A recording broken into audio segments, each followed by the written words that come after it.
Good morning दोस्तों। आज हम पढ़ेंगे टेंस। टेंस क्या होता है?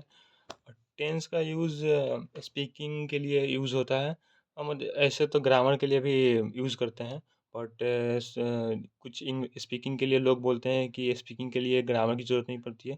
पड़ती है। इंग्लिश के लिए भी ग्रामर की ज़रूरत पड़ती है। इंग्लिश बोलने के लिए ग्रामर की ज़रूरत पड़ती है। वो भी ज़्यादा नहीं, थोड़ा बेसिक बेसिक ही पड़ती है। तो हम लोग बेसिक ही पढ़ेंगे टेंस। तो टेंस क्या होता है?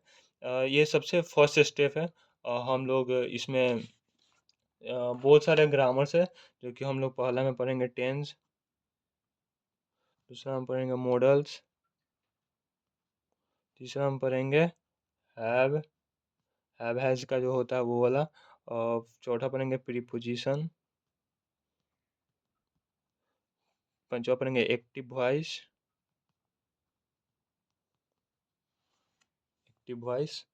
और छठा पढ़ेंगे पैसिव वॉइस, और सेवन पढ़ेंगे डायरेक्ट स्पीच, और एट वाला पढ़ेंगे इनडायरेक्ट स्पीच,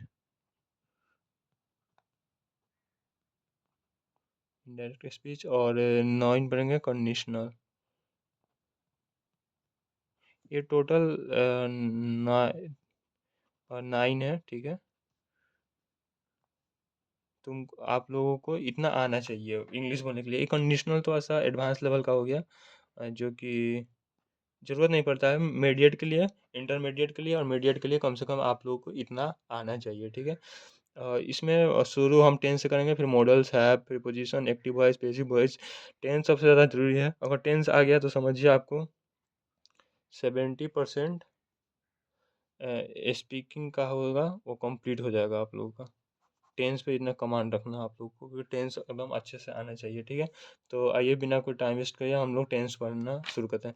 ये टेंस क्रिया और काम को बताता है, टाइम को बताता है, ठीक है। समय को, क्रिया और समय को बताता है टेंस। तो इसका जैसे कि एक होता है वर्क, ठीक है, वर्क, और दूसरा होता है टाइम, देखिए। और वर्क में क्या क्या आ जाएगा? वर्क में आप लोगों को आएगा जैसे कि इंडिफिनिट काम चल रहा है। काम चल रहा नहीं मतलब कि उससे पता नहीं लगेगा काम कितने दिन से चल रहा है, कब तक खत्म होगा, ये उतने उससे पता नहीं लगेगा इंडिफिनिट से। एक आता है कंटिन्यूअस। कंटिन्यूअस में होता है कि काम चल रहा है, ठीक है। परफेक्ट एक आता है परफेक्ट। परफेक्ट में होता है कि काम कंप्लीट हो चुका है, हो गया है, मतलब कि प्रेजेंट में काम हो गया है। और एक आता है परफेक्ट कंटिन्यूअस। परफेक्ट कंटिन्यूअस जो कि इससे क्या होता है कि कुछ काम कंप्लीट हो गया है और कुछ हो भी हो रहा है, मतलब कि और कुछ काम हो गया, जैसे कि वह क्लास से आ चुकी है, मतलब कि वो क्लास कर चुकी थी, अब वो घर आ रही है, क्लास करके घर आ रही है, ऐसे कुछ बोल सकते हैं, ठीक है। फिर टाइम में आता है तीन। एक तो आता है प्रेजेंट, जो कि अभी चल रहा है, दूसरा आता है पास्ट, और तीसरा आता है फ्यूचर, ठीक है। तो ऐसा प्रेजेंट का क्या मतलब है, होता है जब कि अभी काम चल रहा है, पास्ट का मतलब काम बीत चुका है, और फ्यूचर का मतलब काम होने वाला है, ठीक है। तो हम लोग इसका पढ़ेंगे लोग प्रेजेंट टेंस। प्रेजेंट टेंस में आता है प्रेजेंट टेंस। प्रेजेंट टेंस क्या होता है? इसमें दो टाइप्स, इसमें चार टाइप्स आते हैं। सिंपल प्रेजेंट, सिंपल प्रेजेंट जिसको प्रेजेंट इंडिफिनिट भी बोलते हैं, और present continuous tense, present perfect tense, present perfect continuous tense, ठीक है। तो हम लोग पहला पढ़ेंगे ए सिंपल प्रेजेंट, जिसे हम लोग प्रेजेंट इंडिफिनिट टेंस भी बोलते हैं,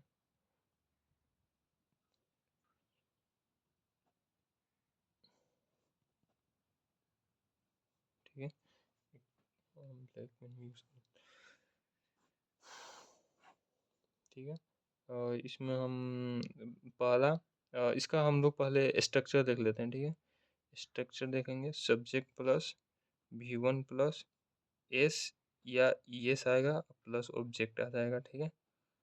ये सिंपल सा वो काम ऐसा कुछ बोल सकते हैं। वो काम करता है, वो काम करता है, वो पढ़ता है, वो लिखता है, वो स्कूल जाता है। इस टाइप का इंग्लिश हो गया, जैसे कि हम एग्ज़ाम्पल दे देते हैं।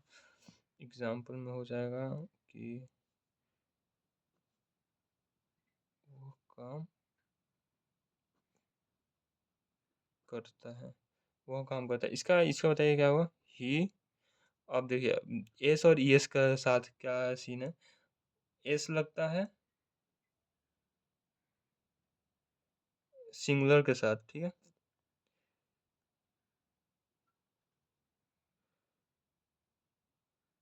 ही वर्क, ही डू वर्क।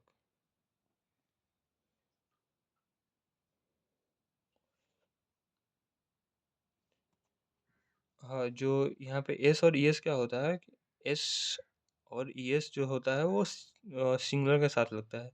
जैसे कि ही के साथ लग गया, ही, शी, इट, और नेम के साथ जो भी कि कुणाल, श्याम, राम, ये सब हो गया, वो एस लगा था। यहाँ पे डज हो जाएगा, ठीक है? ही डज वर्क, ठीक है? वह काम करता है।